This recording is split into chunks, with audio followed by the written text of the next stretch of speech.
Welcome to Southern Islands Podcast. I'm eBay Snipes, and what a show we have for you today. Last week we went backwards in time to see some of the best cards in Pokemon history. This week we are talking about cards in the present that deserve a splash of spotlight. So to get more people interested in Chinese cards, the Pokémon Company has been releasing Chinese exclusives, bangers one after another. These cards as of now have not been printed in any other language. Most of these cards people have yet to get wind of and are obtainable for now. I can see a strong possibility that these cards will be very coveted amongst the community in the future.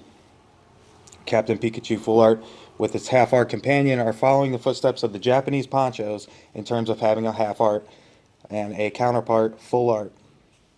Both cards are absolutely insane. The artists for these two cards deserve some serious credit here. The 2025 Chinese exclusive Pikachu Art Rare, the 170-151 card, is like none other before him. This card is so beautiful with the floating Mew in the background. The colorful artwork along with the Pidgeot and the Oddish make this a top tier card and are one that will stand the test of time. All the cards in the exclusive Chinese 151 are off the charts. This set is being released in 4 parts, so keep your eyes peeled for the exclusive Gengar on the horizon. There's 3 other cards as well that feature Pikachu and other Pokemon on them. These cards are exclusive to China as of right now and are really cool. The Taiwan exclusive Pikachu from the 5th anniversary gift box is a king in its own right already, but has not garnered the respect it deserves yet. I think this card will continue to rise, and we are yet to see the ceiling on it. The sky is the limit on this one. This card has 4 iconic Pokemon on it as well, sharing the light. This beautiful piece of art was a Taiwanese exclusive and has a pretty low population. After seeing how unknown and slept on these cards are, I personally have some new chases to make things interesting, as getting other sets are hard in English. The Chinese cards are printed with English backing and are produced in Japan, making them special in their own right. Chinese booster boxes are a lot cheaper right now, and there are some interesting cards in them that surprisingly have been holding a lot of value. Usually Chinese cards and other cards, Indonesian cards, things like that, don't tend to hold their value, but these Chinese cards are going against the grain. So the Chinese 151 gemstone boxes have the Captain Pikachu card in them, along with some other pretty full art pull options. The Misty Psyduck from Heatwave Arena has just been revealed, and it is just an illustration rare, so this card shouldn't be too hard to pull. It is a gorgeous card nonetheless. Misty is doing the backstroke and a leisure swim with Psyduck. I love all the Misty cards, and I'm hoping they give us a Misty's Gyarados to back up this card. Only time will tell though. But this set is definitely bringing the heat from what I've seen so far. March 14th is the Japanese debut of Heatwave Arena. Another card to keep an eye on in this set is Cynthia's Garchomp. I like this one better than the SWSH era one. Both are still pretty cool though. March 28th we get the English debut of Journey Together, including the ETBs, the booster boxes, blister packs, and more. These should have way better pull rates than Prismatic for sure. We get the return of regular illustration rares, so that is pretty interesting. The reprint drama is out. Supposedly we are getting reprints of Paldea Evolved, Obsidian Flames, Twilight Masquerade, Surging Sparks, and Paldean Fates. Notice the couple sets that are not on this list. That'll be important later. What's this mean for you as a collector? In my opinion, I welcome the reprints. Pokemon Company didn't get any more specific, so we don't know the sizes of these reprints yet.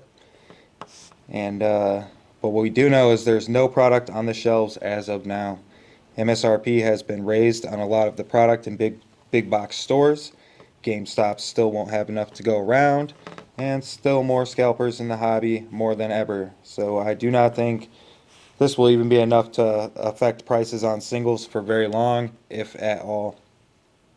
Another important note is reprints never have the same pull rates as the first prints.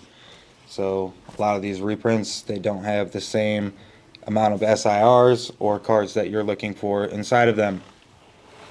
9 times out of 10, reprinted boxes do not have the hits in them.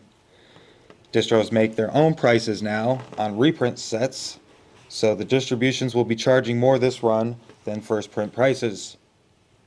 You never know Pokemon's next move, is what I've came to learn. So take a look at Crown Zenith's prices to reprint ratios, and you can see that even when they reprint a good set to the ground, it barely touched the prices on singles at all before they shot right back up. Demand in the hobby is even higher now than when that took place. So sometimes it takes hindsight for these sets to boom.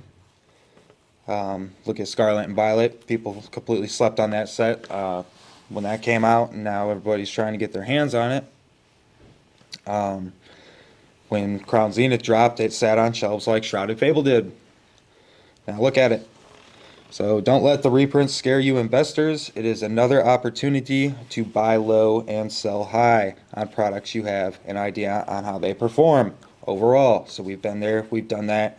You know how they're going to perform. You know what's going to do well. You're getting another chance to buy into that. So I welcome the reprints. And like I said before, no reprints on the horizon for Temporal or Paradox Rift.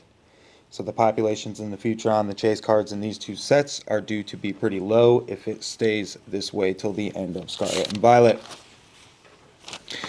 Illustration rares are still the big news right now. No different than the Japanese waifu female trainer boom or the alt-art boom, the SIR boom, meaning the hype comes and the hype goes. When setting up my own personal collection, I like to mix it with modern and vintage hits because vintage cards are not as volatile. The prices on these cards tend to hold their value without so many changes in price points. What's out there now is about it. So the populations on these cards do not change very often, which is what has the most effect on prices.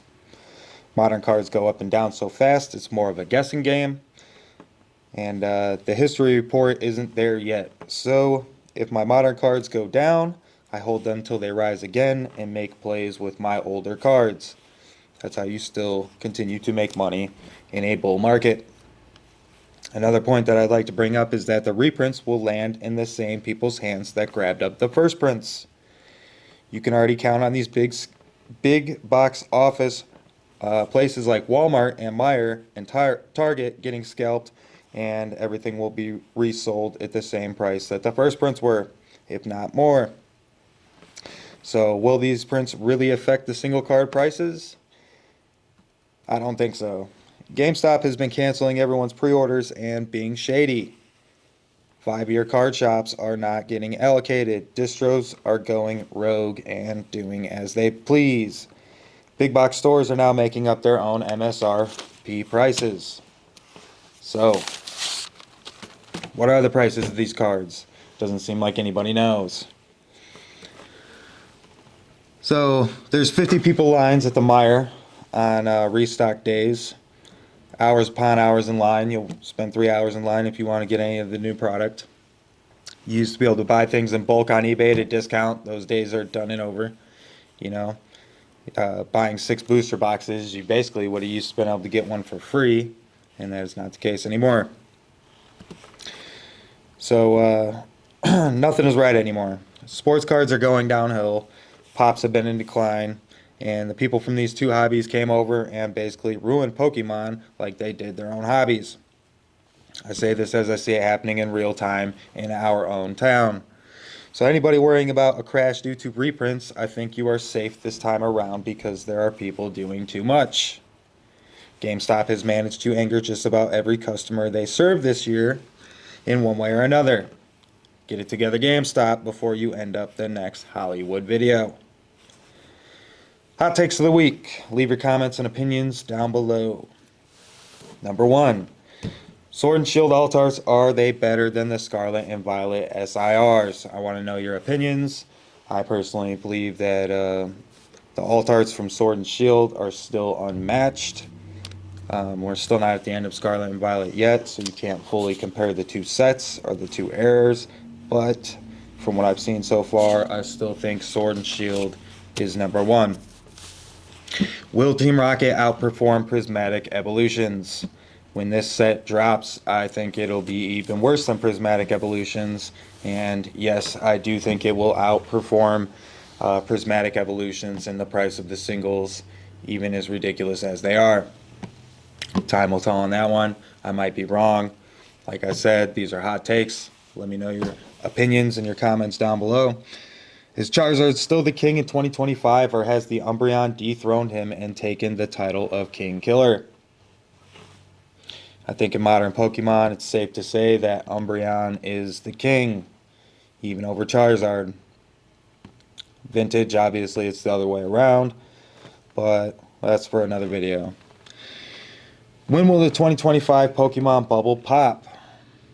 Well, it will happen. Don't doubt that one bit. Most likely it will happen when Pokemon drops a battle style set, or a set that people just do not like. It's going to take something that people cannot scalp for the hobby to start quieting down. And number 5, the last one, is Journey Together actually worth the hype? I think there's a lot of beautiful artwork inside of this set, but there's a lot of Pokemon that do not have the hype behind them. I think it would not have gotten as much hype as it did if it was not following in Prismatic's footsteps. So now for my top 5 underrated cards for the week. Sitting at number 5, we have the Minior illustration rare from Paradox Rift. This card is really fun to look at and can still be found cheap, under $20 raw. Turns out this card actually has a really low population in a PSA 10 with under 200 copies as of today. At number 4, we have the Armorage illustration rare from Scarlet and Violet base set. This card is gorgeous and should be more expensive already. Thankfully for you, this card is still underneath $20 raw and has a low PSA 10 population with only 103 copies out there as of March 2025. At number 3, we have the Greavard, also from Scarlet and Violet base set. This card has a few Easter eggs in the artwork and really stands out to represent Scarlet and Violet versus future iconic status as a sleeper set. So when Scarlet and Violet first dropped, people did not take well to the new era right away. Everybody did not want to go away from the alt arts and Sword and Shield, understandably.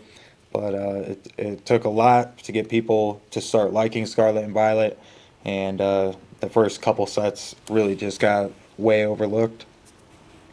Looking back now, Scarlet and Violet base set actually had some real hidden gems, and this is definitely one of them. At number 2, we have the Iron Crown from Temporal. This card should be over $100 raw right now. It's been on a few of my lists already on these videos.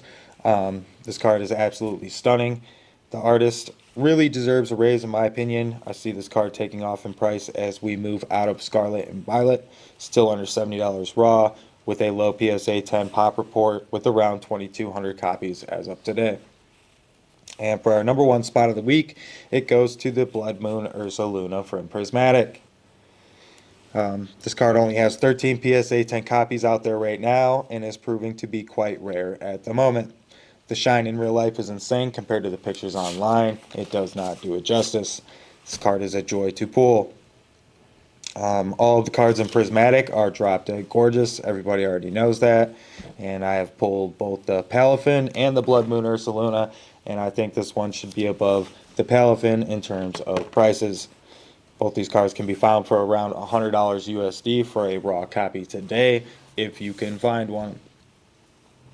Please like, comment, and subscribe. It really helps grow the channel. We'll be doing free giveaways to subscribers once we hit 100. And don't miss your chance to win some awesome prizes. We are Pop Culture Collectibles and Studio in Michigan City. Come shop in our store or go check out our website. Now I'd like to give some PSA pop report numbers to see how the market is performing. The Bubble Mew has a PSA 10 population of 8,422 as of March 2025. Most recent price tag in a PSA 10 sold for $840, a little dip from its previous high last month of $1,200 USD.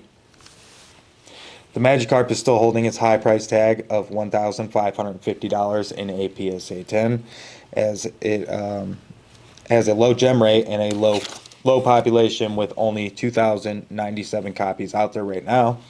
This card is going to continue to defy gravity and float to the moon at this rate.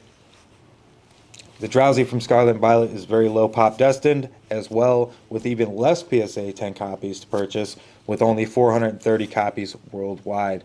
Most recent price tag of $690 in a PSA 10. I can see this card catching up to the Magikarp with due time.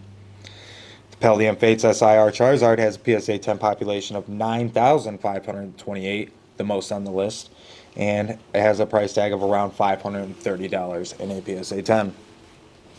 The Umbreon SIR from Prismatic has a PSA 10 population of 600 copies right now, and recent sales reflect a price point of $3,200 USD.